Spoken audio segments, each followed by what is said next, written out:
Hey folks, thanks for tuning in. This is going to be part 3 in my series on how to manage a panic attack. We are going to give you a couple just last minute tips and tricks that come to mind to also put into your toolbox. So stay with me now. We'll be right back.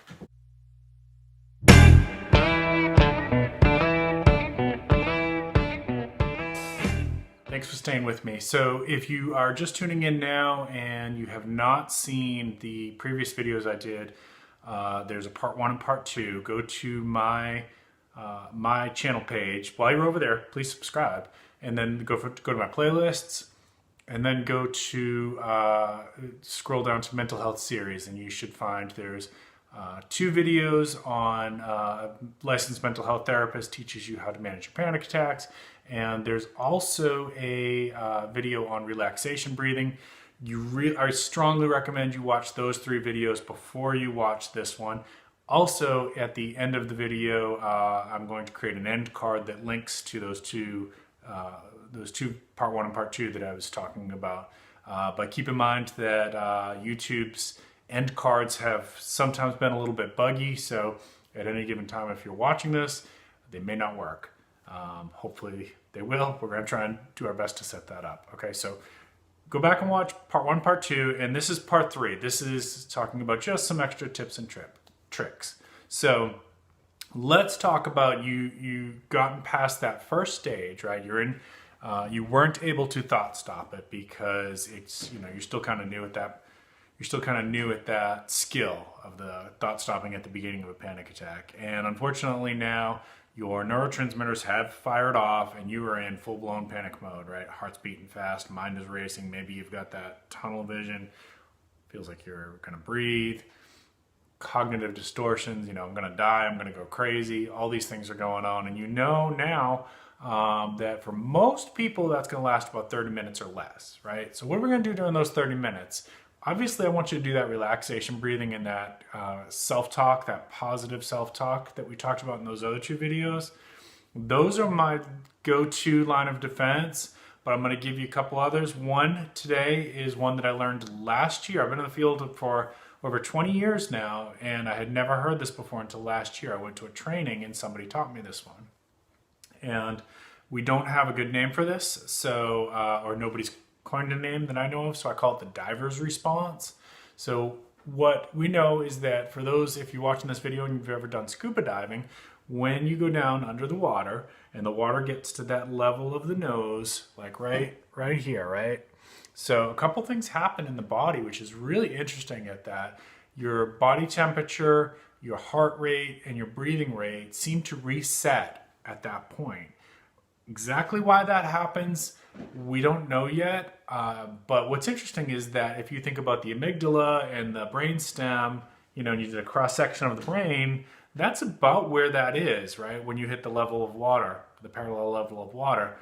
But it also could just be that, the temperature of the cool water hits that, or, suddenly, going underneath where there's not oxygen available and your brain has to make that quick switch.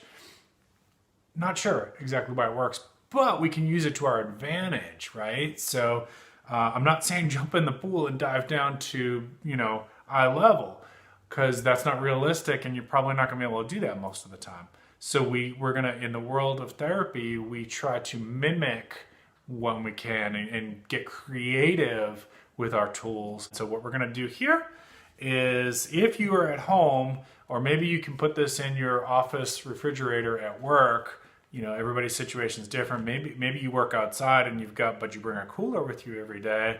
Get yourself a cool pack like this, right? And what we're gonna do is we're gonna mimic to the brain that diver's response that occurs when the water gets above the nose but below the eyes. So this is not the most pleasant thing in the world to do, I'm not gonna lie, but it does seem to reset the heart, it does seem to reset the heart rate, the breathing rate, and it can maybe kick you out of that panic attack sometimes. Okay, so take your cold pack, right?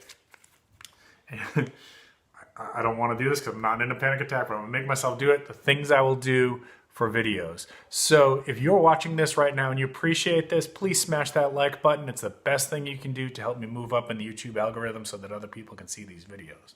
Thank you. All right, so we're gonna take this cold pack We're going to put it on the bridge of our nose. We're going to start breathing through that. And actually, right, so you can't see it, but I am breathing underneath this. And this doesn't feel great. It doesn't hurt, but it doesn't feel great. And I did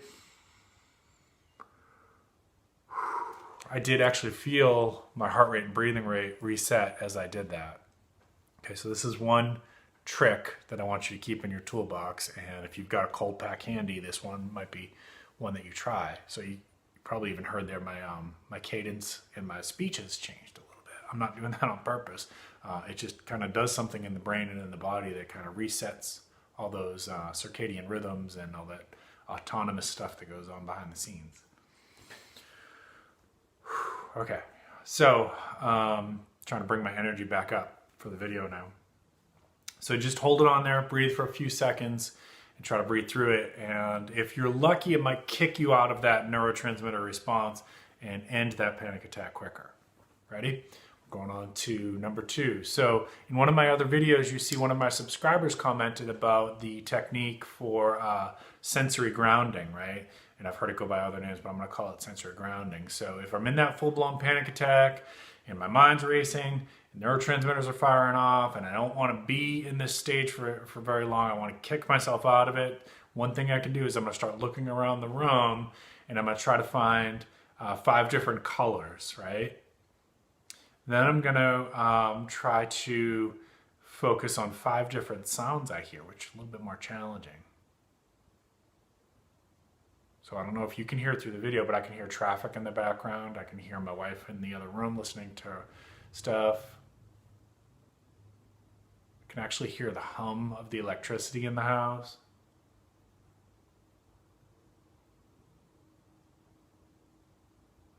Okay. If I listen, I could probably hear somebody doing yard work in the neighborhood. Might hear birds. The idea is getting your brain kind of thinking along a different path to try to break you out of that panic spell, right? So if you get 5 sounds, now try to go for 5 things you feel. Maybe I feel the chair underneath my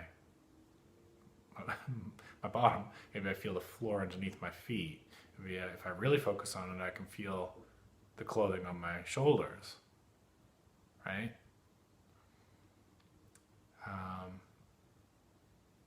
Maybe I can rub my hands together to feel that, or I can snap, right? So the idea again is just we're breaking our thought out of that path, that neural pathway that's causing us to stay in that sustained panic mode. All right, last one, this is my last tip trick, right, is if you are in full-blown panic mode, and there are some people who are more kinetically mindset, right, they learn and they absorb and they think with motion, right? You notice as I talk, a lot of times I'm moving my hands. When I'm doing my public speaking, I'm actually moving around quite a bit. I'm a kinetic learner. And for those of us who are kinetically inclined, right, our brains do work a little bit differently. So I've had many people say, Tom, the relaxation breathing actually made it worse for me. Well, you may be kinetically inclined. So what I'm going to encourage for those of you who are saying, I've tried the relaxation breathing and it actually made it worse, is let's think along, what are your strengths? What are the areas that do bring you comfort? So maybe you need to start carrying around in your pocket some little kinetic stimuli, maybe a little stress ball. There's actually little, like little toys that people can keep in your pocket. And you don't have to pull it out in a business meeting and start like clicking that thing around. People are going to draw attention to yourself, but you can, maybe do it in your pocket. I've got in my office, for people who are more kinetically inclined, I've got a Rubik's Cube and some other little distraction techniques and a lot of times they do play with them as they're working on their therapy and their anxiety is getting a little amped up. Maybe they're talking about their trauma and they just kind of need to, kind of have something to distract them a little bit. So a little kinetic distraction device. Years ago, I had a person who said that the relaxation breathing wasn't working for them, but they loved basketball. I said, you know what? How about this? If you're at home and you have panic attack, why don't you go out in your driveway and just dribble the ball, dribble it back and forth, back and forth, back and forth. And that ended up working for him. And he started by breaking that chain of thought, that neural pathway, he was able to start to teach himself how to break out of those panic attacks and then get to the point where he could cognitively thought stop it at the very beginning. that's what I got today. And as you can see, as I started talking, my video energy started coming up again because I try to bring a lot of energy to these videos. I'm going to demonstrate for you one more time this diver's response. So you see the cadence in my voice and my speech pattern and everything. Watch what happens here. So, and I'm not faking this. I just felt it. I felt like there's like this little shift.